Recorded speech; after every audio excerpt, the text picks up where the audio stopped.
Srimad Bhagavatam ki jai. Gold all glorious to the example. All glorious to Sri Guru and Sri Gauranga Sishima. Om Vishnu Padaya Krishna Gushtaya Bhutani Shimati Bhaktivedanta Swami Tinamaya. Namaste Saraswati Devi. Gauranga Pachari Maya Sesha Sanyavadi Nasta Om Namo Bhagavate Vasudevaya.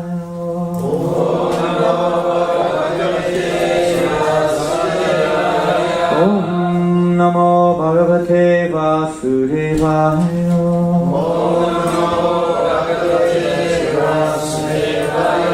Om Namo Bhagavate Vasudevaya.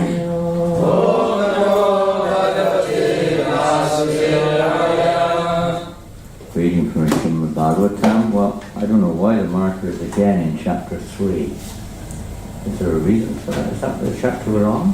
Chapter 6 marker. Yeah, yesterday it was also in chapter 3, the marker. And again it's in chapter 3 today. Maybe somebody's reading it. We should please kindly leave it where it is. Chapter 6, text number? 12. 12. Then there's a purple in text 13. Okay.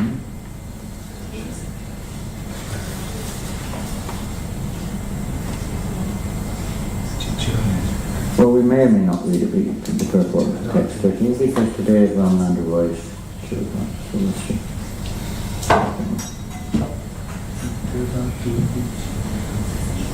It's quite a long verse, so it's visible here somewhere. Chitra Dhatu Vichitra Adrin Ibha Bhagna Bhuja Ruman Jalashayan Shiva Jalan Nalinihi Surasevitaha Chitrasvanaihi Patravatayihi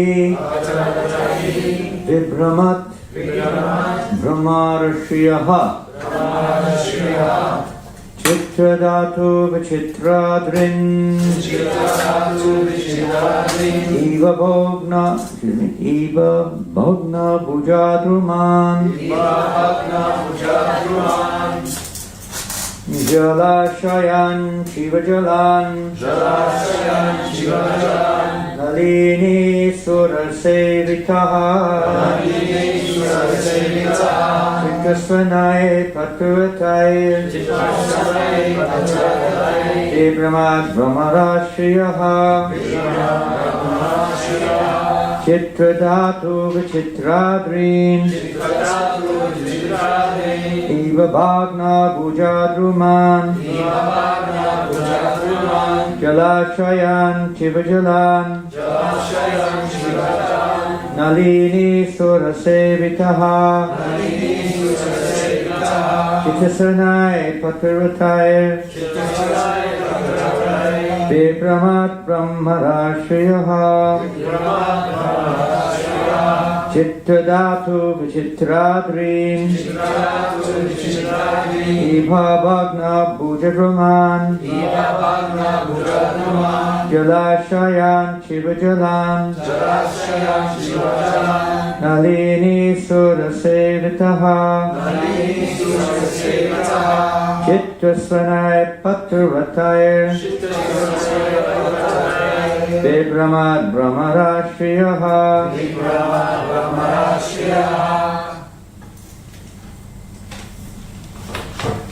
Chitradhatu Vichitradin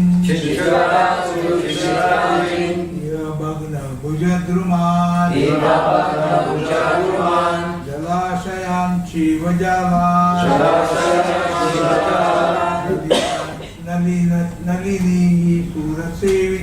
Nalini Surasevita Chitrasvanai Patruvatai Vibhramat Brahmarashiyaha Chitradhatu Vichitradrin Eva Bhagna Bhujadruman Jalashayan Shivajalan Nalini Surasevitaha Chitrasvanai Patruvatai Vibhramat Brahmarashiyaha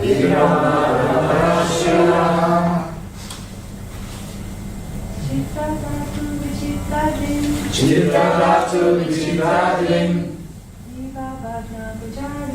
Eva Bhagna Bhujadruman Jalashayan Shivajalan Nalini Surasevitaha Chitrasvanai Patruvatai Vibhramat Brahmarashiyaha Chitradhatu valuable minerals like gold, silver and copper, Vichitra, full of variegatedness,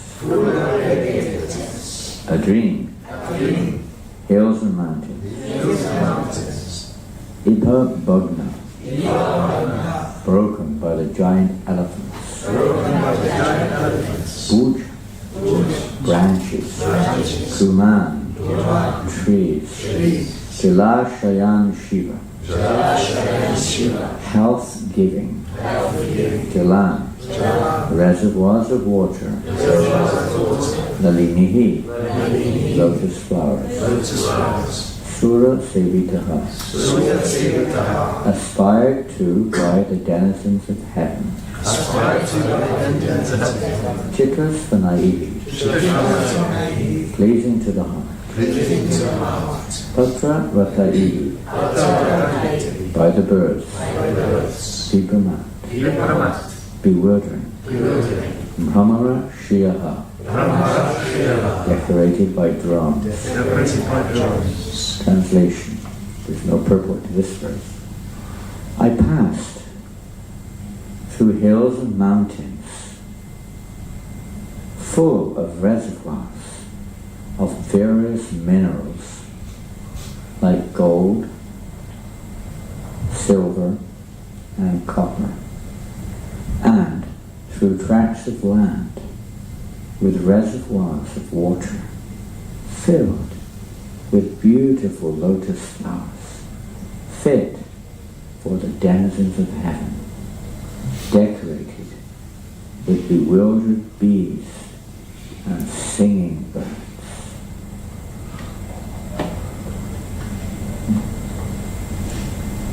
A beautiful description in these verses of nature, material nature, the reflection of the spiritual realm, and how Narada Muni is passing through these various environments. In one sense, the devotee has to, as we move in our journey in this world, experience many, many varieties of material phenomena. Like the two birds sitting on the tree, one bird is the enjoyer, trying to enjoy the fruits of the tree, the other bird is the witness, the super soul in the heart, waiting for the enjoying bird, the jiva, the soul, to realize my real business is not simply to travel in this universe from birth after birth, planet after planet, life after life, again and again, Punashcharvananam, chewing the same thing over, as the previous verse said. Again, after one universe is finished, another one manifests. More or less the same things go on as in the previous one. Over and over and over again, the same things going on. Like in a film reel that goes round and round and round. And in the merry-go-round, the Ferris wheel of the material system, the samsara chakra, and the living entity is caught up in this due to our bewilderment. So Narada Muni is also passing through all these various, you could say, pictures, attractive aspects of the material energy, and he's also teaching us, naturally speaking, nature has its temporary attraction. So Narada Muni is teaching us the permanent reality behind it. And this Lord Chaitanya Mahaprabhu has come, of course, to give the method, the process where we can realize the truth behind the phenomena which we experience in our minds or in the world around us. We're so enwrapped in what we experience with our limited senses, repulsion, attraction, etc. Accordingly, we're so entangled in this world that which we experience. We haven't really experienced reality, at least we haven't in our recent conscious awareness. And the pure devotees of the Lord, they help us to see the reality behind this, sometimes called mirage, this material phenomena. There's a reality behind it. Behind everything there is a cause. Behind the material energy there is a cause. So to reach or to find out that cause is the real purpose of human life. If we simply endeavor in this material world for material sense gratification, dharmas, felicita, function, vishvaksena, Upadhyadi devading shama evahi kevalam. We wasted our human life.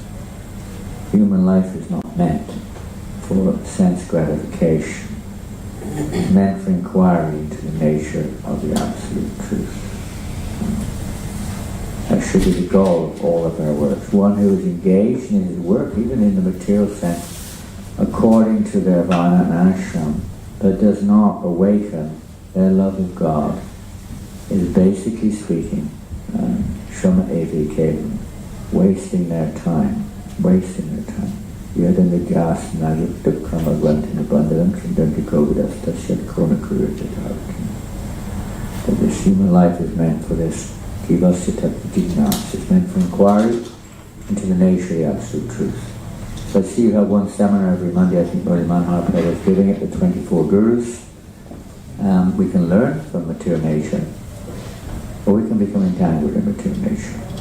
We can learn from material nature, try to, how to enjoy, as Maharaj was saying yesterday, exploit, how to enjoy this material nature, or we can learn from material nature how to become detached from this illusion of thinking it's mine, or it's for my enjoyment. The material nature is not really meant for our enjoyment. The animals have no idea beyond that platform of existence. Humans are supposed to be a little bit more involved, because they're different levels of human beings who see the world differently, according to the degree that we see ourselves in the center. Spiritual life means to see Krishna in the center. Today, being the disappearance, of Srila Ramananda Roy, it's could be related. The pinnacle of Lord Chaitanya Mahaprabhu's discussions with his devotees is present within the discussion with Ramananda Roy. Right from the very beginning, Ramananda Roy, when Lord Chaitanya Mahaprabhu met Ramananda Roy, Ramananda Roy will just give a little indication. He's not an ordinary living entity. He's one of the Lord's eternal associates who appears with Lord Chaitanya Mahaprabhu in this world for the purpose of assisting the Lord in his purposes. The Lord had two primary purposes, one to preach the Yuga Dharma, and the other to relish, experience Krishna Prema in the association of his eternal associates. So Ramananda Roy particularly, his role was particularly in that aspect, to assist the Lord in relishing his primary reason, or internal reason, for appearing in this world, to relish loving exchanges, or whatever mood the Lord was in. Ramananda Roy would accompany the Lord, would assist the Lord in going deeper and deeper to experience that mood. He is in the spiritual realm, he is Vishaka, generally speaking. Prabhupada says sometimes he's known as Lalita, and sometimes he's known as Arjuna, and sometimes a carol boy named Arjuna also. Arjuna. So who is he? He's a bewilderment for mundane. Again, with our mundane senses, the Takshi Krishna Nama Dina Bhagavati Day, that we cannot really understand the nature of transcendence. And even manifest in this world, we become bewildered. We're bewildered by the material energy. When the pure devotees come in this world, we do not recognize them for what they are. We may recognize them from our relative perspective, or what we hear from others. We may accept or not. But Ramananda Roy, how can he be four persons? This is madness. A normal person will say he's haunted by ghosts or something. Not at all. The Lord's potencies, his internal energies, his expansions, are all simply for the furthering of the Lord's pleasure, the Madhini Shakti, simply to increase the Lord's pleasure. They're all in that category of energy. They're not in the category of Tatastha or the Jiva category of the spirit soul, certainly not in the category of the external energy, the Maya Shakti. They are internal energy of the Lord, and they're manifestations of certain aspects of the Lord's pleasure potency in various ways. So Ramananda Roy, when the necessity to, let's say, manifest a particular purpose just like in the beginning, for instance, of Lord Chaitanya's conversations, which Chaitanya Charitamrita with Ramananda Roy, you could say it's akin, or it comes up to the platform of the teachings of the Lord to Arjuna in the Bhagavad Gita. So in that sense, it is the mood or the opulence manifested, the devotion opulent manifest by Arjuna, inquiring. We're not saying Lord Chaitanya was inquiring, but they met. When Lord Chaitanya went on his pilgrimage to South India, he was advised by Sarvabhauma Bhattacharya to meet up with a great devotee named Ramananda Roy. Ramananda Roy was born in a lowly, not very low, but low family compared in the Vedic system, at least in the caste system. But he was a very qualified person. Sometimes persons in Vaishyas or even lower families are very eligible to take on administrative roles under the direction of a Kshatriya. And Ramananda Roy was one of those very qualified personalities from the external point of view. So he was the governor overseeing the territory of land under the king Prataparudra in the south of India, primarily in the Madras area, all the way up to Visakhapatnam in what is now Andhra Pradesh. And that included the area of Rajamahendra and other areas on the banks of the Kaveri, the Godavari, excuse me. And it was there on the banks of the Godavari when Lord Chaitanya was travelling after leaving Jagannath Puri that he met up with this devotee Ramananda Roy, immediately recognizing each other as in their eternal roles. They were in ecstasy, embracing each other. The Lord developing this intense feelings of separation from the Lord. Lord Chaitanya's in the mood of Radharani, and he's feeling intensive separation from Krishna. So in that role, in that situation, in the pastimes we understand that the Shakalalita especially are there either to console or to heighten the emotional experience, the Mahabhav, which is being experienced of Srimati Radharani. So Ramananda Roy's role was like that with Lord Chaitanya. He was churning the ocean of devotion in the association of Mahaprabhu. Mahaprabhu requested, well, we can read something that is too long. I realized that the notes which we have on it would take us an hour or more just to pass through. But in brief, Lord Chaitanya inquired to Ramananda Roy as to what is the highest, ultimate goal of life and how it can be achieved. So Ramananda Roy, acting just like an instrument. In the beginning, you could say anybody who's a little mature on the path of spiritual life would probably be able to venture most of these statements that Ramananda Roy made in up to a certain point. And that, for instance, following the Varnashram. By following the Varnashram system, one can attain perfection. There are statements in the Puranas which, let's say, support that statement. And then going on further, becoming detached with knowledge of the purposes, and then becoming completely free of all involvement in the material world, and so on and so forth. Offering everything one does to the Lord. We'll get that verse in Kurushadash and see. One verse after the next. Coming up ultimately to Savardhana, Chaityananda Kamsha, Nambrajad. And still Lord Chaitanya was saying, oh, very well, but go further. That's external, that's in relationship. Give up the material attachments. Okay, fine. Take shout of Krishna, but speak more. What is more? How can you go further? There's more to life than just that. Just surrender, of course, can have a very deep, never-ending depth to it, but in itself, it doesn't explain much about the goal of life, in one sense. And giving up the material world is certainly a stepping stone, but it's not the goal of life, that's for sure. Giving up our attachment to all these beautiful things we're hearing about in the Srimad Bhagavatam here. Narada Muni had maybe experiencing them, but his ultimate attraction was not for that. And we see in Bhagavad Gita also explained is that all the material energy, be it what it may, how to see that in relationship with Krishna. All this is part of the process of advancing towards pure devotional service and entering into the spiritual realm where one is no longer And that begins when one is enlightened. Of course, this verse is also there. Pure devotional service is devoid of any desire for enjoying this material world. Pure devotional service is devoid of any desire for liberation. It's devoid of any desire for anything else, mystic powers or whatever it may be. It's simply anukulina, Krishnanushina. It's favourable. Is that one lives one's life like an instant, simply for the pleasure of the Lord. So this is where real devotional service begins.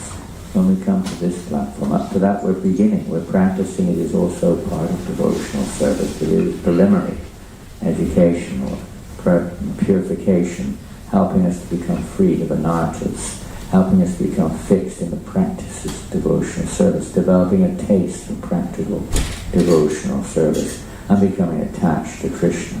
And then real devotional service, devotional ecstasies, and relationship really begin. Up to that stage we're practicing Dasyabhav, to become servitor, rooted servitor to the Lord.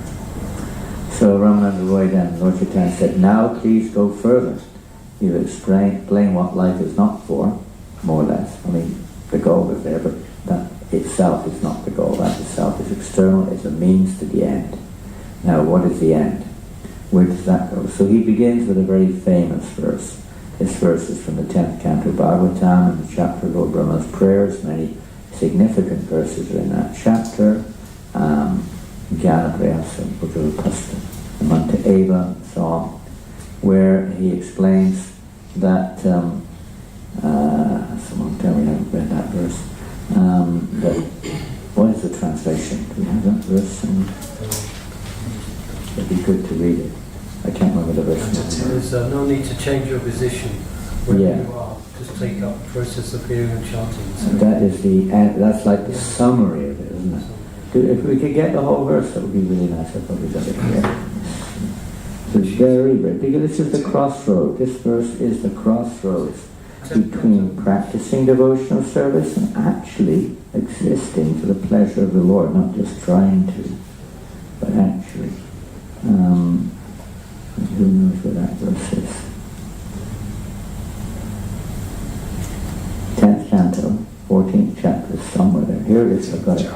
Jnane prayasam udapasya namanta eva jivanti sanmukaritam bhavat diyavartam stane stita shritikritam tanuvan manobir ye prayasho ditachito prasita istvilokyam.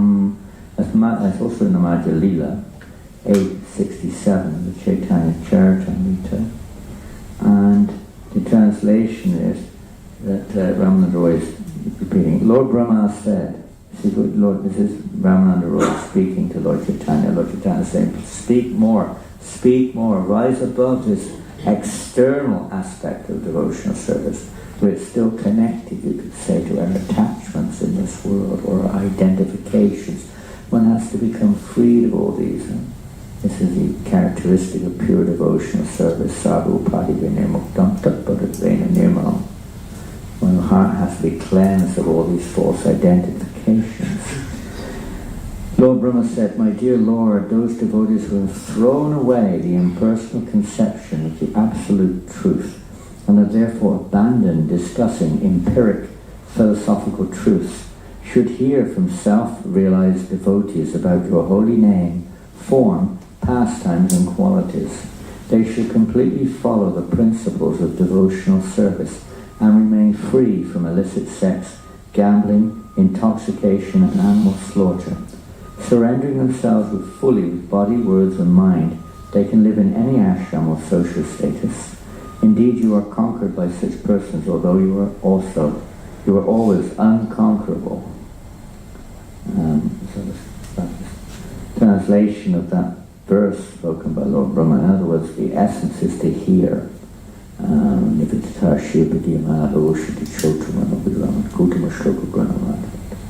essence is to hear from pure devotees.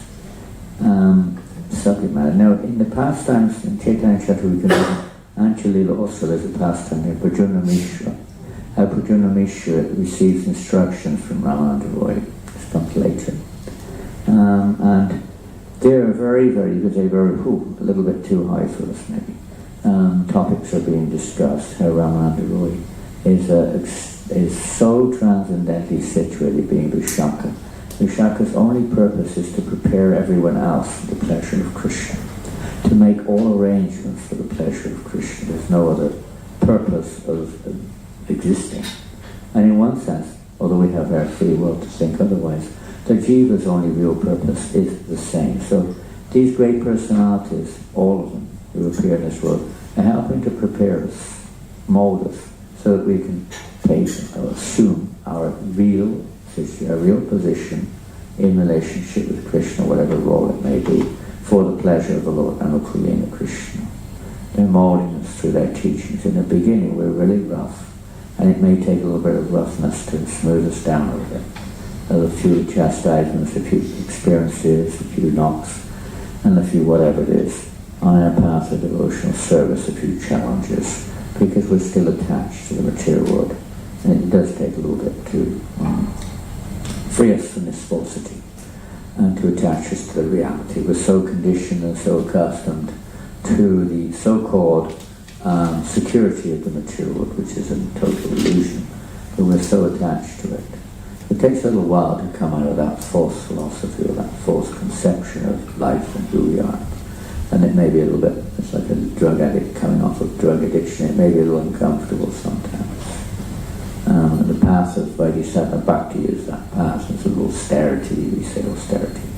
A little bit of, kapha. Kapha also means suffering, it means austerity also. Without that penance, one cannot actually attract let's say, the real mercy of the Lord. There has to be a willingness to perform penance. We're not here just to do what we want. It's like Janananda Prabhu was saying yesterday, we're not here just to feel good in our situation. We want to find a situation we feel good. That's not what we're here for. We're here to associate with that which is good for us. We may not think it's good for us in the beginning because we have material conditioning. We like to do things which we feel good. And to a certain extent there's a balance there, of course, otherwise we're not that advanced. But ultimately we have to understand that our advancement depends on taking association or situations which are actually good for us. And this is the real situation. This is where it really begins. Where one's in association with those devotees, or one's following in the footsteps of those devotees who are near to Krishna. Those who are freed of all the mixtures which tend to pervade our devotional efforts. They're completely free from that. They're completely free of any material attachment whatsoever. What to speak of this verse of Lord Brahma, we're free of meeting this and that, sex and whatever. They have no even subtle desire for name, fame, distinction, adoration, recognition of any kind. They're nothing whatsoever. They're not just, they may also, it does say they may be impersonalists, those who are on the impersonal path are also detached. But for those who want to develop devotional service, we associate with those Vitatashas, those who are actually engaged in the Uttama Shloka Pranama, who are glorifying the Lord in the real way, not for name, fame, or anything else, but just because that's our position. Our position is to glorify the Lord. In this world, in the spiritual world, it's spontaneous behavior in such a way that incites the pleasure of the Lord.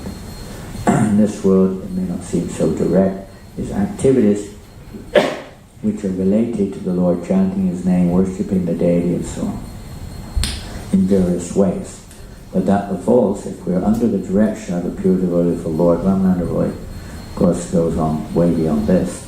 But if we're under the direction of a pure devotee Lord, then it can evolve into spontaneous devotional service. So look, then Ramananda Roy just starts to describe spontaneous devotional service, not reverential or devotional service based upon rituals or shastric injunctions, etc. That's all necessary to regulate, to bring us to this point of realizing who we are and realizing our relationship with Krishna Sambandha Jnana. If we practice the process, the abhideya given to us by the eternal associates of the Lord, in the Shastras also refined, then one can come to this platform of really being pleasing to the Lord. or let's say, freeing ourselves from all misconceptions of being our actual self. And opposite what people think, they think that those on the spiritual path are losing their identity, they're becoming mindless zombies. But in the material world, everyone is a mindless zombie because they've forgotten who they are entirely, an illusion, and suffering as a consequence.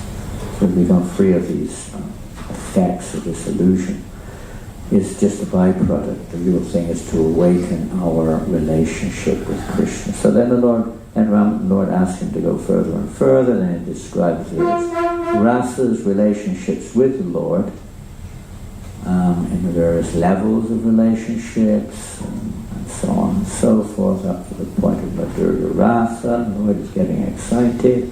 Chaitanya Mahaprabhu wants to hear more and more, and he describes the loving emotions of the devotional service of the gopis and so on, and their interactions up to the highest, up to Srimati Radharani, the complete manifestation of Mahabhava, or the highest emotion of ecstatic loving exchanges with the Lord. And at that point, Lord Chaitanya is becoming more and more, I'd say, ecstatic, what we're to explain. But he wants to hear more. Now go further, now go further. Ramananda Roy, how to go further than this? Hardly you hear anything about even the stages prior to this in any normal situation. We may hear prematurely. I mentioned the other day this word. I like this word. Have you heard this word, prematurely? Prematurely? What does it mean? Before you're ready. Pardon? Before you're ready. Before you're ready. So I use this word. A lot of devotees, they want to experience prema too early. The same word, prematurely. They want to raganuga bhakti, and they're not even following the regulated principles. It's complete nonsense. We're not ready. Prema too early, prematurely. Prema too early. It's funny. The English language has lots of funny things like this. It's almost like a special trick of the Lord. You have to go through the stages, but you also have to know what our goal is, otherwise we never get anywhere. Some devotees are determined to remain on a neophyte platform. To death I do part. They don't want to advance. You're not allowed to advance. You've got to remain a neophyte. And you've definitely got to be near a fight all the time over it. Neophyte's another one. Near a fight. Neophyte's always near a fight. Arguing, doubting, quarreling, fighting sometimes, But we've got better things to do with our lives than remain neophytes. It's in our heart where we have to do the fighting. Cleansing our hearts. What about everybody else, whatever they're doing, that's another thing. It's not by chance that we're in the association of others also. Krishna knows what's best for us, what we need to go through in order to wake up. So anyway, this is all the conversation with Ramananda Roy is from A to Z. A to Z, I don't know if we want to reach it, but Z to us means falling asleep.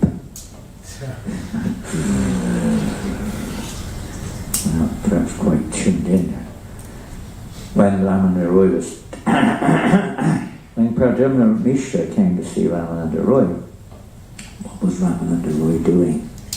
Was he sleeping? Pradyumna Mishra had to wait a while because his servant said he was a little busy at that moment. But what was Ramananda Roy doing? This is pretty intense, pretty esoteric stuff. What was he doing? Teaching dancing. Pardon? He was teaching dancing to young. Yeah, he was teaching two dancing girls, beautiful young girls, the art of dancing. What for? Not to dance with him, no, but to dance for the pleasure of the Lord. In Jagannath Puri, oftentimes, usually they're young virgin girls, but they're dancing for the pleasure of the Lord, Devadasis. Right? That's their service. They're not at all thinking sexual. Ramananda Roy is not only teaching that, he's massaging their bodies to make them most pleasing for the Lord's pleasure with various oils No, Lord Chaitanya himself said, only this is possible for Ramananda Roy. No one, no second person is able to do this. Even I, he said, when I even see the wooden form of a lady or a woman, I become disturbed. One doesn't understand what it's like in a different body. Man, when you're in a conditioned body called a man's body, or in a conditioned body called a woman's body, you're not a woman, you're not a man, but we identify and we experience the effects of being in those bodies, and how another person in a different body affects one's consciousness. I want to speak of, Lord Chaitanya himself is saying to teach us all that Ramananda Roy, in this mood of Lalita or Vishaka, he's just, there's no concept of anything outside of how can I mold this situation for the pleasure of Krishna? The whole process of devotional service is like that, training us to dress the deity the way Krishna, or Radharani in the case of Krishna, would like to see her beloved. How we dress Radharani, that Krishna is very attracted. Everything is like that in devotion. Cooking the way that the Lord would like. Everything is meant for this purpose. Behaving in such a way that will please the Lord. Even in our relationships with each other, the way we chant, the way we, everything. In the beginning we're wild animals.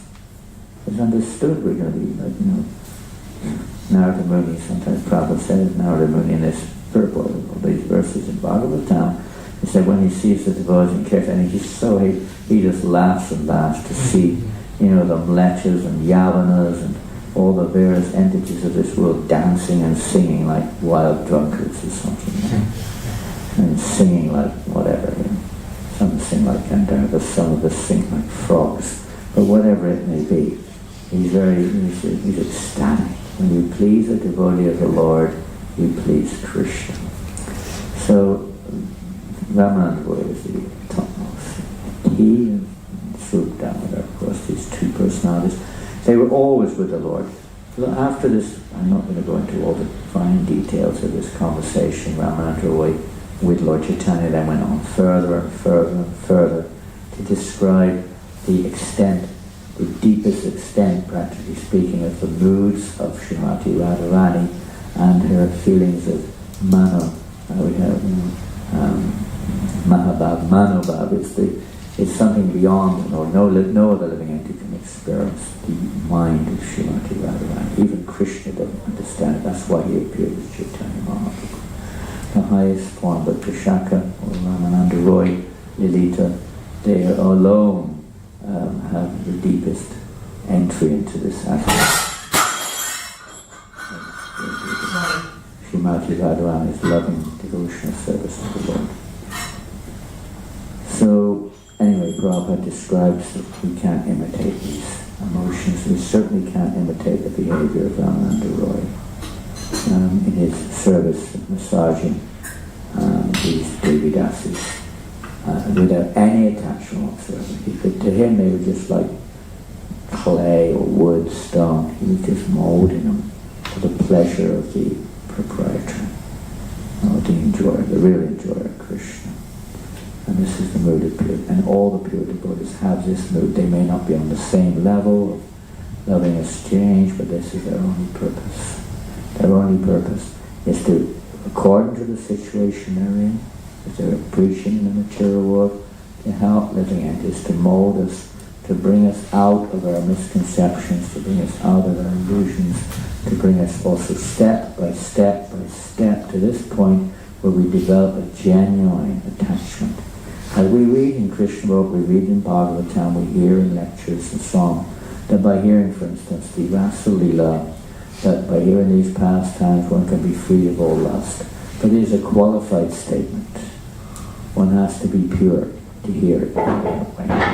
It's a very deep thing, lust. Lust is not just some sexual, uncontrollable sexual urge. Lust is the very concept of seeing anything separate from Krishna. Anything. Anything from seeing ourselves in the center. This is also lust. It's a very deep thing.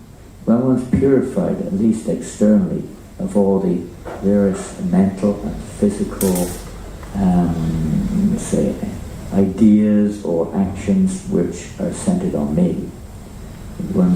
Although I may not be one is considered liberated, even though one may not be realized. One is no longer engaged in entangling activities. One has no more interest. Nirvana, one has no interest in these things, even if they're there. Then one may become eligible for this stage of actually hearing these pastimes with an effectual result in terms of becoming completely free. Up to that point, yes, we can hear them, but we won't be able to understand it. And we may wonder, still feeling some lust and this and that. We have to practice devotional service, hearing the appropriate instructions to advance to the next stage. Until we're liberated. Prabhupada writes in Nectar Devotion. This stage of Raganuga Bhakti, which is the beginning of real, pure devotional service, you could say. This stage is only attainable when one is at least of the nishta, beyond the nartana vritti. It may begin then. That attraction, that genuine attraction for hearing about these pastimes of the Lord. Up to now, the mercy of Lord Chaitanya, the mercy of Srila Prabhupada, we may be attracted to hear. We should hear over and over and over again the Shastras, especially relevant to our position that we're in. And we hear what is the goal behind it. Attraction. We may have an attraction, we're very good, but we're not eligible necessarily to enter into that. Sankirtan is not external, it's internal, but it appears to be external, if you want to say that in this material, is our vehicle, is the we could say the wind which would take us back to God. It blow away all the material attachments and blow us back to God. And the more we absorb ourselves in Kirtan, in the Sankirtan mission of Lord Chaitanya Mahaprabhu, and hearing from the pure devotees, Nivrittatarshya command, hearing the Bhagavatam from the pure devotees, not that we hear it separately, not that we hear our own, not that we just read the verses. It doesn't work. It's some benefit, of course, it's transcendentally subject matter, you could say. But to actually understand it, to enter into it, we need help. That's Prabhupada's purports of the Srimad Bhagavatam, Bhagavad Gita, whatever, Chaitanya Charitamrita, so we don't misunderstand, so we don't think prematurely. We understand. Studying Prabhupada's purports, hearing from the pure devotees, churning, churn, you get cream, you get yogurt, you get ghee, whatever it is. You start with milk, you churn, it turns into butter, and this thing and that thing. You get the essence, the pure ghee, or pure butter, whatever. To churn it. So the churning is the Sankirtan, together, dancing, chanting, hearing, regulation, serving the Vaishnavas. The whole process of devotional service is the churning process, to extract the essence of bhakti, pure essence. And naturally, when we're tasting that pure essence, this is like Lord Chaitanya. Lord Ramananda Roy said, I have never heard or spoken about these topics. I'm simply a mouthpiece for you. It's you who are speaking through me.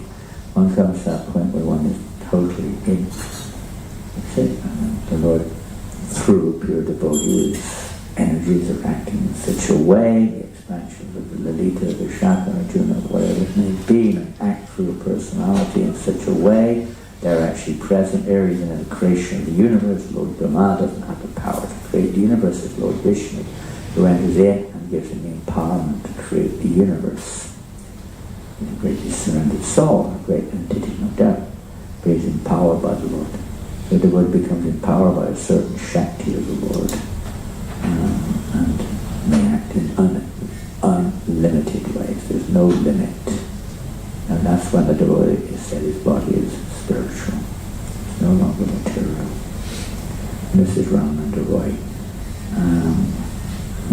Okay, well, it's time to finish.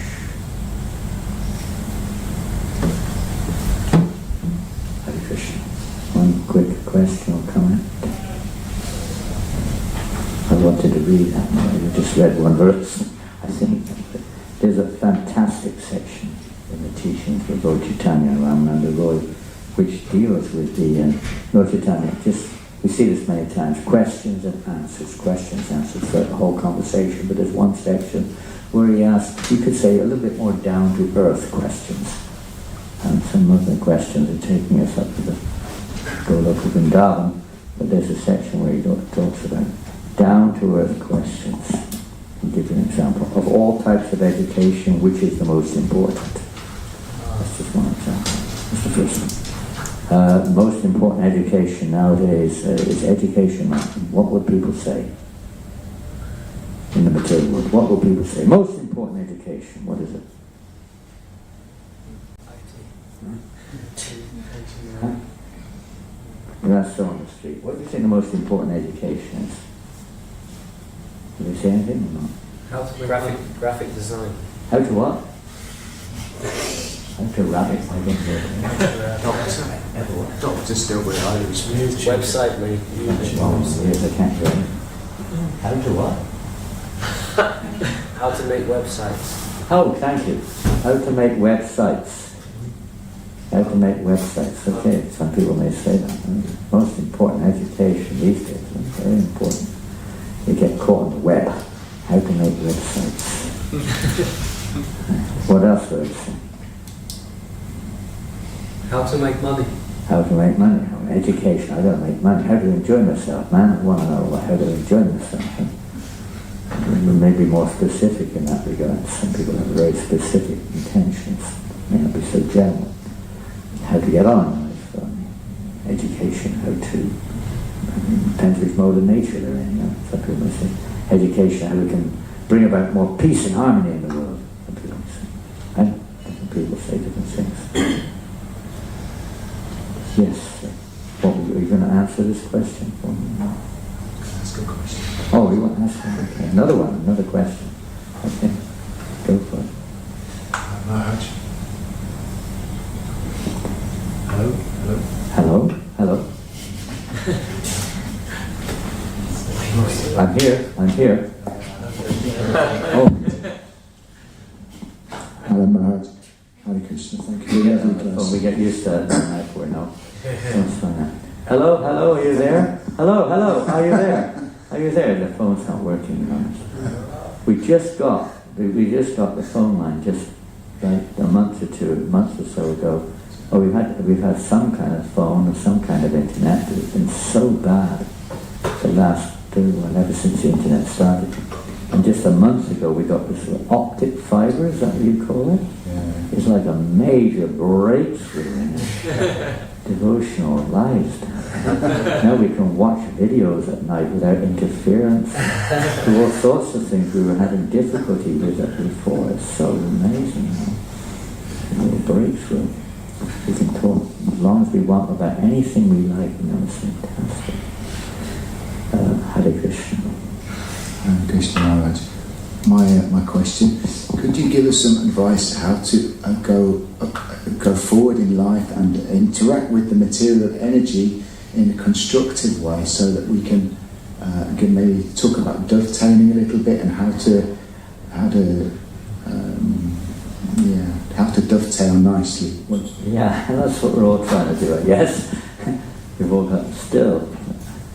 We see things relatively, so naturally we see different people at different levels, and we all got different propensities and different conditionings and how to change of heart. As we mentioned yesterday, I think when Maharaj asked me to make a comment related, and I tried to make some comment where I mentioned when Bhakti Siddhanta Maharaj, his reference, the only thing that needs to change is our perception, not what we think we are necessarily. That would change automatically, but our perception of things, of course that's part of perception, that is evoked by chanting. Offensive chanting of the holy names. If you want to advance in Krishna consciousness, we have to chant the holy name without offense.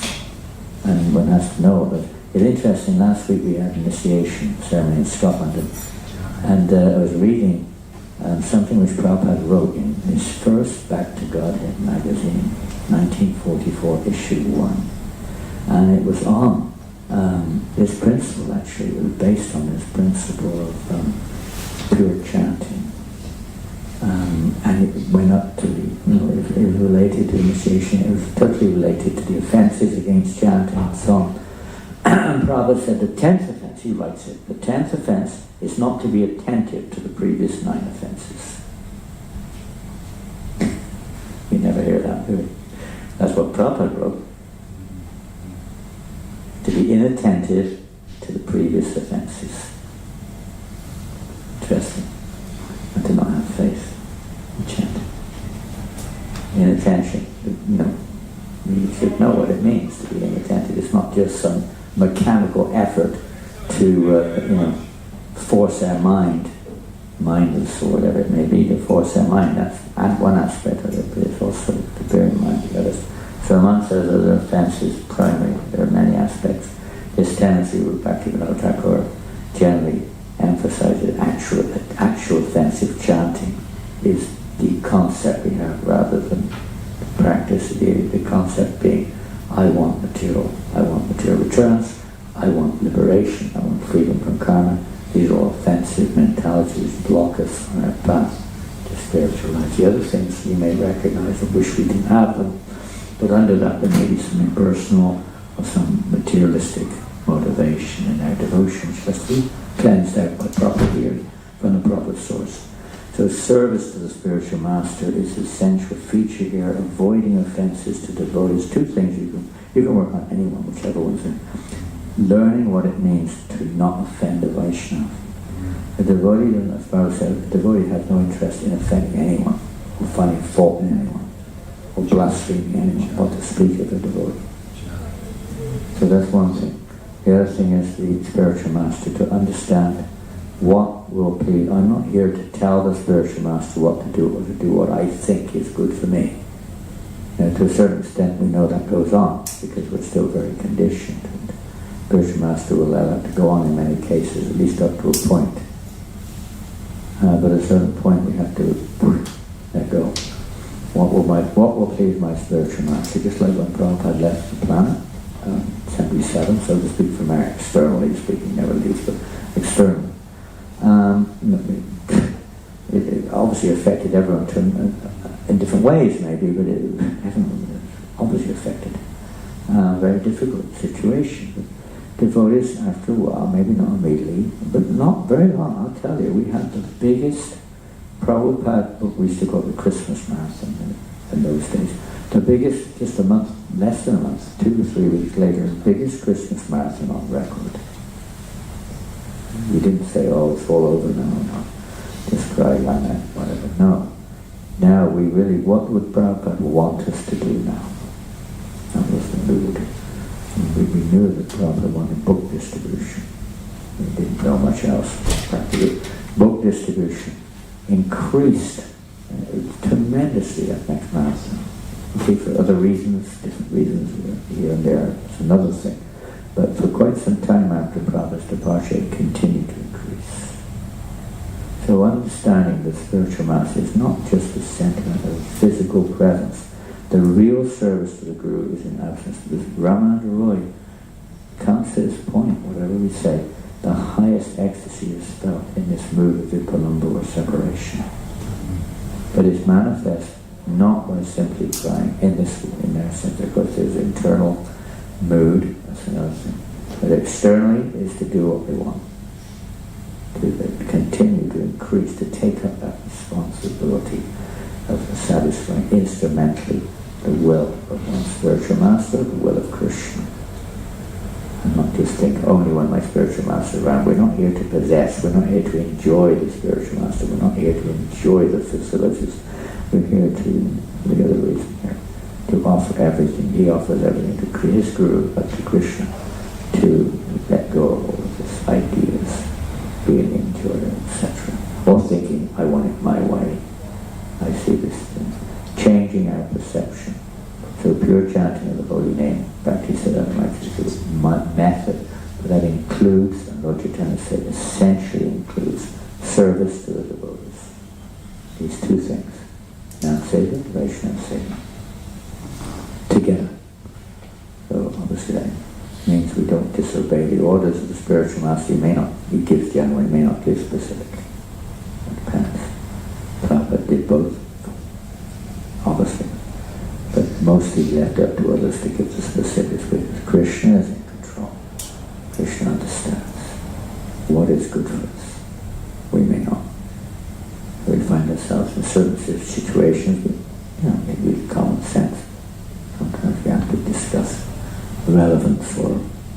appropriateness of that service, but in principle, it's not happening by chance. So try to avoid those offenses when we chant the holy name of the Lord and associate with devotees, service to the Vaishnavas, prayer. Of course, prayer will be related to sincerity of heart. It can also be mechanical. It can help us to proceed, of course. Ultimately, it depends on our sincere honesty, truthfulness in our heart. Honesty, being honest, sincere, not duplicitous. Various things relevant or things we can relate to, but particularly the chanting of the holy name, to cultivate or to understand what the offenses are, and to try to chant with in the right mood, humble mood. Even if we can't avoid them, we're repentful. We associate with devotees who are pure, and we try to take their sangha. It helps us to become more serious in our chanting, become a little bit more serious in avoiding various, to say, obstacles on the path and artists, etc. So we need the association of those. We need to chant in the right. Father said we follow the right concept, the right process of chanting. One can come to this. Bhakti-siddhanta Maharaj said if you want to develop a taste for chanting the holy name, then the gateway to Sri Nam is service to the Guru and service to the Vaishnavas. All these things are very important. They're all related. There's different ways of saying it. Okay, we're finished there. Srila Prabhupada ki jai, Srimad Bhagavatam ki jai, Sri Janananda Roy ki jai, Shri Radha-Krishna ki jai, Shri Prabhupada Devasavati ki jai, Shri ISKCON ki jai. Thank you all very much. We're going to Canterbury today. We're not going to go and see the Archbishop, I don't think so, but we're going to Canterbury. And we're coming back on Monday, I think so. Monday. Very well.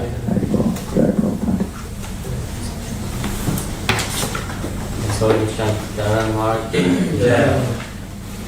That's twice, and someone else like to say it. Thank you. Good, jai. Hiranya Kashipu ki jai. A bit more purified saying that. Tomorrow, okay, I'll put the marker in there, okay? Now, if it's not in the same place tomorrow, that means somebody, we don't know who it is taking the marker out and putting it somewhere else. You know, text Thursday, I think there's a purpose Raman waiting. But anyway, we have, just last thing, what is the highest education? Come on. History, okay, that's a really good answer. I like that one. Science. How to get to the moon, how to get to Mars. Scientific education, that's what we all need. Is that what Ramananda Roy said? No. What did he say? Come on.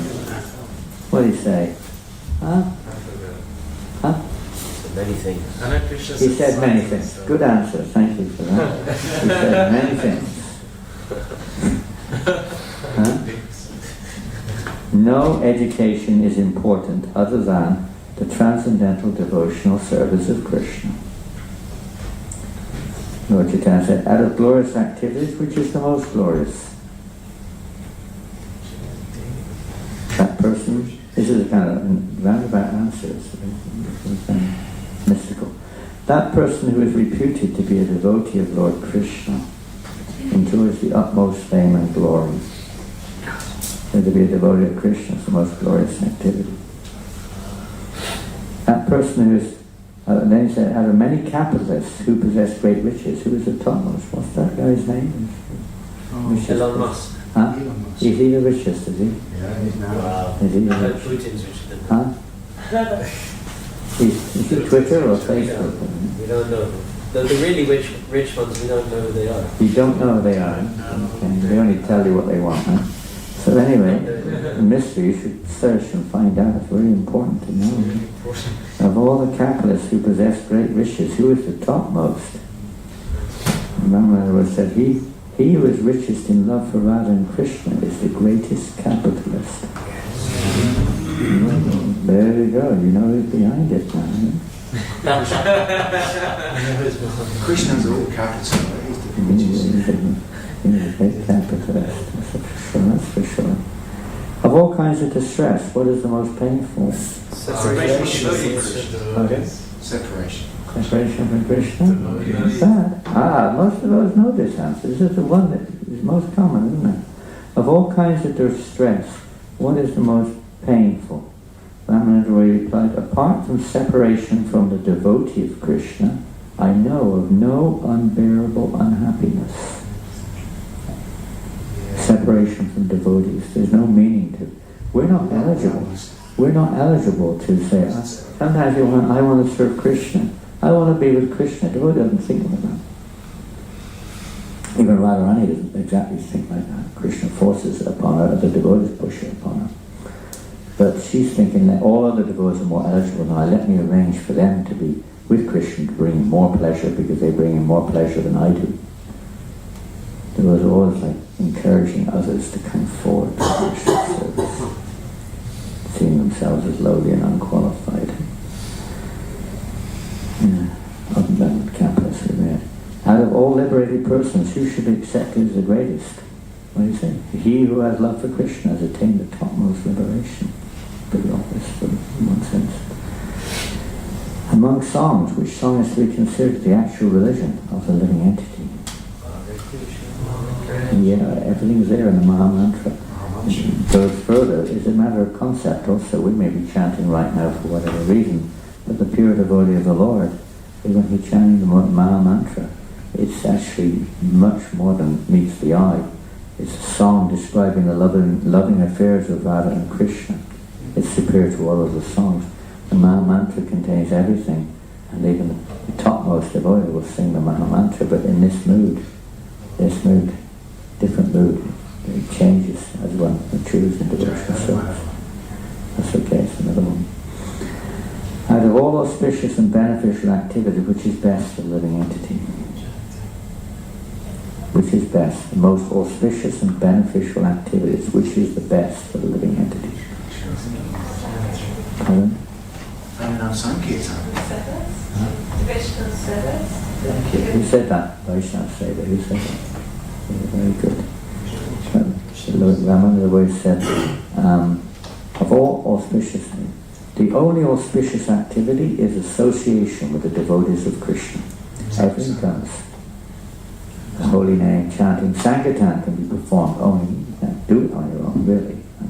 If you have to. It's really meant in the association of devotees. What should all living entities constantly remember?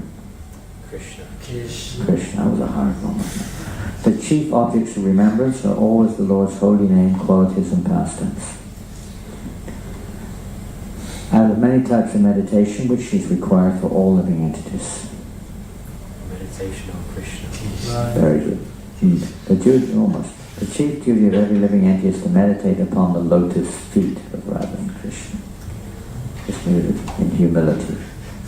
Humble meditation. No, I'm meditating on Krishna's lotus feet.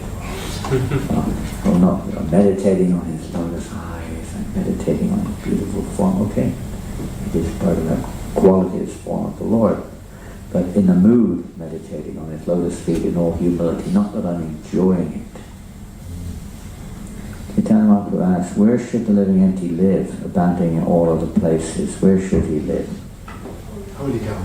It says here, he should live in a holy place like 910 Soho Street. Huh? Get out. Huh? Get out of here. Get out. Not how to say it. Get out of here.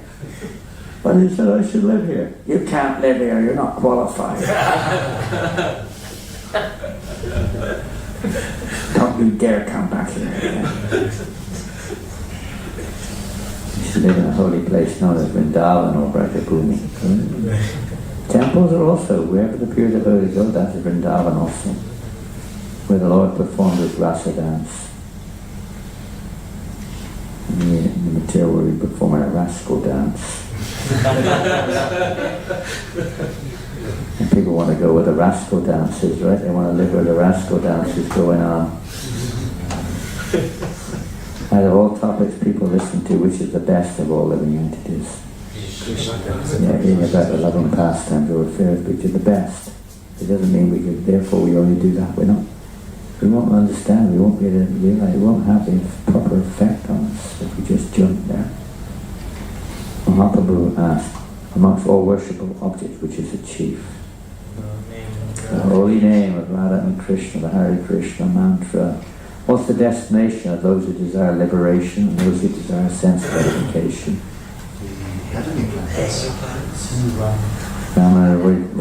Those who attempt to merge into the existence of the Supreme Lord will have to accept bodies like those of trees. Those who are overly inclined towards sense gratification will attain the bodies of demigods as if they're pious. So you can be a tree or a demigod. Sometimes the demigods become trees. Ramananda Roy continued, those who are devoid of all transcendental mellows are like the crows that suck the juice from the bitter fruits of the neem tree of knowledge.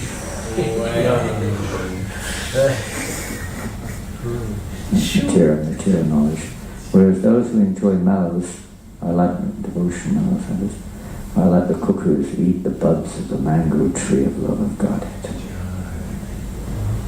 And Ramananda Roy concluded, the unfortunate empiric philosophers taste the dry process of philosophical knowledge, whereas the devotees regularly drink the nectar of love of Krishna.